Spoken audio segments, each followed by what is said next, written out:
Team Avengers. Assemble. வணக்கம். உங்க பேர் என்னங்க?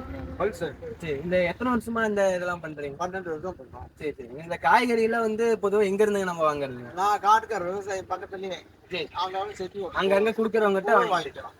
பொதுவா என்ன விலைங்க போகுது? இந்த வெங்காயம், தக்காளி அந்த மாதிரி அத்தியாவசிய பொருளா இருக்குதுங்க. ஆ. அதெல்லாம் என்ன விலைங்க போகுது? தக்காளி வந்து இன்னைக்கு கூடாது போயிட்டு இருக்கு. சரி, சரி.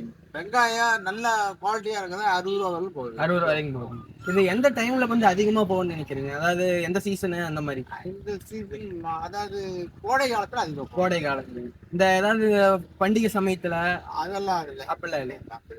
திடீர்னு ஒவ்வொரு டைம் வந்து ரேட் எல்லாம் போட்டு. ஆமா, வத்து இல்லாத டைம்ல அதிகமான வரவு வரும்போது வேலை குறையும். சரி, சரி. இந்த மழை காலத்துல எல்லாம் மழை ஏதாவது காலத்துல ரொம்ப சீப்பா நாளைக்கு வெங்காயத்தை எடுத்து காப்பி எடுத்து உறுதியா பண்ண முடியாது. சரி, சரி. அதனால அழுகிற நிலைக்கு ஆயிரும். அதனால வந்து அப்போ உற்பத்தி அதிகம். உற்பத்தி அதிகம். அப்ப 10 ரூபாய்க்கு வெங்காயம் 25 இப்ப திடீர்னு விலை அதிகமாகுதுங்க.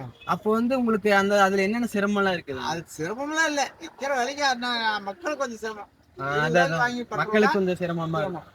நம்மளுக்கு அதெல்லாம் கிடையாது. என்ன விலைக்கு போகும் அந்த விலைக்கு கொடுக்குறோம். அதனால வந்து கம்மியான விலைக்கு அதிகமா விற்கிறதும் இல்ல, அதிகமான விலைக்கு கம்மியா விற்கிறதும் இல்ல. இப்போ வந்து ஒரு பிக்சடான ரேட் வச்சா உங்களுக்கு கொஞ்சம் மக்களுக்கு எல்லாத்துக்கும் உங்களுக்கு அதிகமா இருந்தாலும் அதுக்கு தகுந்த மாதிரி விற்கிறோம், கம்மியா இருந்தாலும் அதுக்கு தகுந்த மாதிரி நம்ம எடுக்கிறது.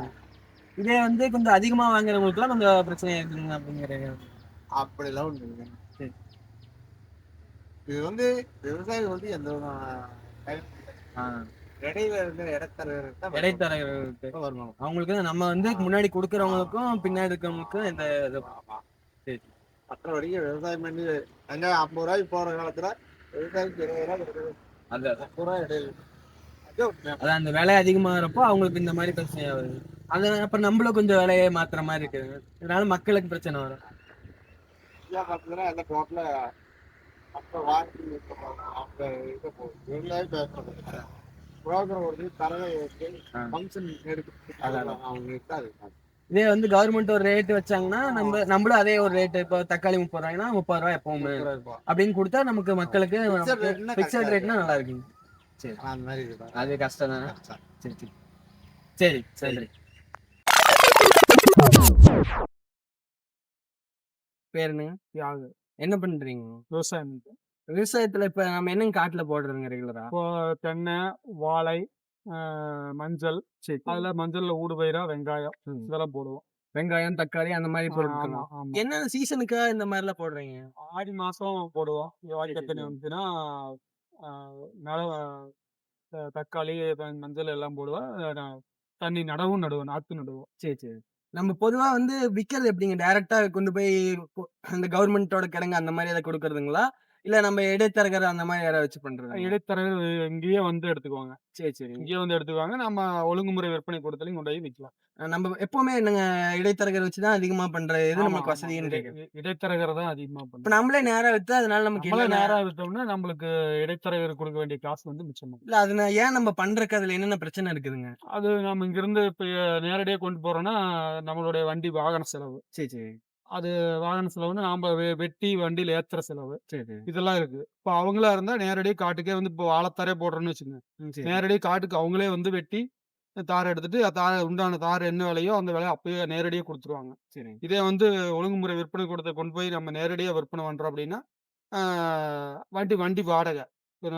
கொண்டு போறதுக்கு வண்டி வாடகை. சரி, சரி. அது இல்லாம வெட்டி அத தூக்கி வைக்கிறதுக்கு ஆள் கூலி. ஆமாமா. இதெல்லாம் கணக்கு போடுறப்ப நம்ம இடைத்தரகர்ட்டயே வித்துறோம். அவ்வளவுதான். சரி. இப்ப வந்து பொதுவா என்ன ரேட்டுங்க போகுது? இப்ப நம்மளுக்கு இந்த வெங்காயம், தக்காளி இந்த மாரி அரிசி எல்லாம் இப்போதைக்கு என்னங்க நிலவரம் என்னங்க? அரிசி எங்களுக்கு சரியா தெரியல.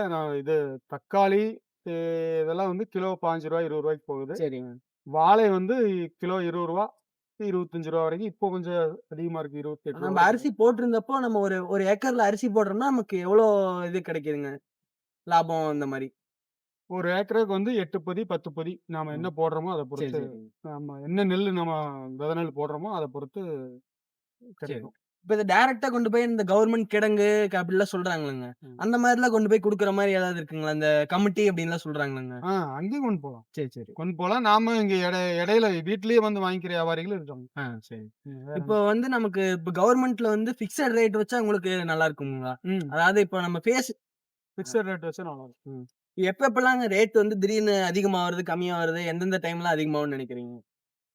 இப்போ வாழைக்கு பார்த்தீங்கன்னா, இப்ப இந்த அ ஆனியிலிருந்து இப்பல்லாம் கொஞ்சம் ரேட் அதிகமா இருக்கும். இல்ல அந்த நான் பொதுவா கேட்கிறேங்க. இப்போ வெங்காயம், தக்காளி அந்த மாரி பொருட்கள்லாம் எந்தெந்த டைம்ல ரேட் அதிகப்படுத்தும்? திடீர்னு ஒவ்வொரு டைம் அதிகமாவுது. அதெல்லாம் எப்பப்ப அதிகமாகுதுன்னு நெனைக்கிறீங்க? அது சரியா தெரியல. ஆனா எப்பப்போ அதிகமாகுது அப்படிங்கிறது, அது இடைத்தரகர்கள் வந்து சில நேரங்கள்ல வந்து எல்லாம் ஸ்டாக் வச்சுருவாங்க தெரியாம. அந்த அந்த டைம்லலாம் வந்து ரேட் அதிகமாகும். இல்லைங்க நான் கேட்கறது வந்து இந்த பண்டிகை சமயத்துல, இல்லைன்னா இந்த ஆமா. சீசன் சமயத்துல எல்லாம் இருக்குதுங்க. இப்ப வந்து பண்டிகை சமயத்துல கொஞ்சம் ரேட் அதிகமா தான் விக்கும். ஆ என்னென்ன இந்த மாரி பொங்கல் அந்த மாரி சமயத்துலங்க. பொங்கல், இந்த மாரி ஆடி விசேஷம் வர்றப்பல்லாம் வந்து கொஞ்சம் ரேட் அதிகமா போகும். இப்ப இந்த மழை காலம், வெய்ய காலம் அந்த மாரி வருதுங்க. அதுல இந்த எந்தெந்த ஆடி காத்து காலத்துல வந்து நெறைய இந்த சேதாரம் ஆயிரும். சரி. அப்பல்லாம் பார்த்தீங்கன்னா வரத்து கம்மியாயிரும். ஆ. வரத்து கம்மியாகுறப்ப ரேட் வந்து கூடும். ம். ஒரு சில டைம்ல ரேட் கூடும். இப்ப இந்த கவர்ன்மெண்ட் ரேட் ஃபிக்ஸட் பண்ற மாரி சொல்றாங்க. ஆனா அதெல்லாம் உண்மையிலேயே இப்ப அவங்க கரெக்ட்டான ரேட் பண்றாங்களாங்க? இல்ல ரேட் ஃபிக்ஸ் பண்றதெல்லாம் இல்ல. அதாவது அது அப்போதைக்கு என்ன போகுதோ அந்த ம். மாரி தான். இப்ப சரி. கரும்பு பார்த்தீங்கன்னா, கரும்பு வந்து ஃபிக்ஸட் ரேட்டுன்னு சொல்றாங்க. ஆ. ஆனா வந்து ரூ. 4,500 டன்னுக்கு குடுக்குறேங்கிறாங்க. சரிங்க. அப்புறம் அதுல நம்ம வெட்டுக்கூலி, ஆ. அ மறுபடியும் லாரி வண்டி வாடகை இதெல்லாம் வந்து ரூ. 2,000 போயிரும். அப்ப சரி. வந்து நம்மளுக்கு கரும்புக்கு உண்டான ரேட் வந்து இந்த 4,500 ரூ. 2,000 போச்சுன்னா ரூ. 3,500 சரி. வரும். இப்ப நம்பளே வந்து நம்ம காட்டுல விளைவிக்காத சமயத்துல நம்ம அத்தியாவசிய பொருள்லாம் கடையில இருந்து தான் நாங்க வாங்குறோம். அது திடீர்னு அப்பப்போ ரேட் அதிகமாகுதுல்லங்க. அது நம்மளுக்கு எப்படிங்க நம்மள பாதிக்கிறது? அது பாதிக்கத்தான் செய்யும். அப்புறம் என்ன பண்ண முடியும்? அதான், வாங்கி அதான். தான் ஆகணும். இதே வந்து நம்ம கவர்மெண்ட் வந்து கரெக்ட்டான ஒரு ரேட் ஃபிக்ஸ் பண்ணா நமக்கு கொஞ்சம் ஈஸியா இருக்கும்னு நெனைக்கிறீங்களா? கவர்மெண்ட் கரெக்ட்டான ரேட் ஃபிக்ஸ் பண்ணுனாங்கன்னா பண்ணாலும் சிரமம் தான். சிரமம் தாங்க.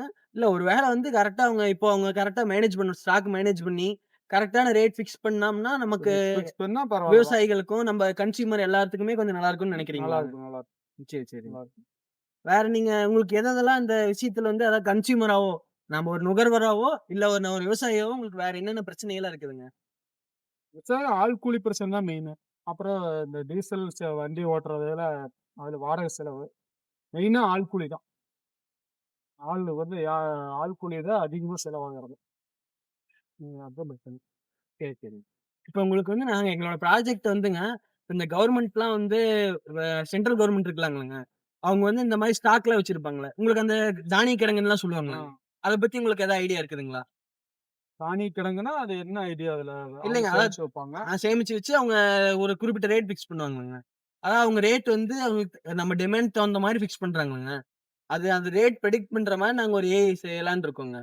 இப்ப அது மூலியமா உங்களுக்கு வந்து எப்படின்னா, உங்களோட ரேட் வந்து கரெக்ட்டா ஃபிக்ஸடா இருக்கும். அவங்க ரேட் வந்து ரொம்ப மாறவோ, கம்மியா இப்ப நம்மளுக்கு ஒரு ரேட் ஒரு ரூ. 50 இருக்குன்னு வச்சுக்கங்க. திடீர்னு நமக்கு ஒரு டிமாண்ட் வந்துச்சுன்னா, ஒரு திடீர்னு ரேட் அதிகமாகி ரூ. 100 ஆச்சுன்னா நமக்கு கஷ்டம் தானங்க. நம்ம ஒரு விவசாயியாவோ, இல்ல நான் ஒரு நுகர்வோராவோ இருந்தா எனக்கு கஷ்டம் தான். இது நாங்க பண்றது மூலியமா ரேட் வந்து அவ்வளோ அதிகம் அதாவது ரேட் பிரெடிக்ட் பண்ணி கரெக்ட்டான ரேட் இருக்குன்னு நெனைக்கிறேங்க. நாங்க இது பண்றது மூலியமா உங்களுக்கு அது பயன்படும்னு நெனைக்கிறீங்களா? கண்டிப்பா பயன்படும். ஆ. பிக்ஸட் ரேட்னா கண்டிப்பா பயன்படும். சரி. நம்மளுக்கு வந்து எப்போ ஒரே ரேட் வர்றது யூஸ்ஃபுல் தான். சரி. நன்றிங்க. Thank you for watching.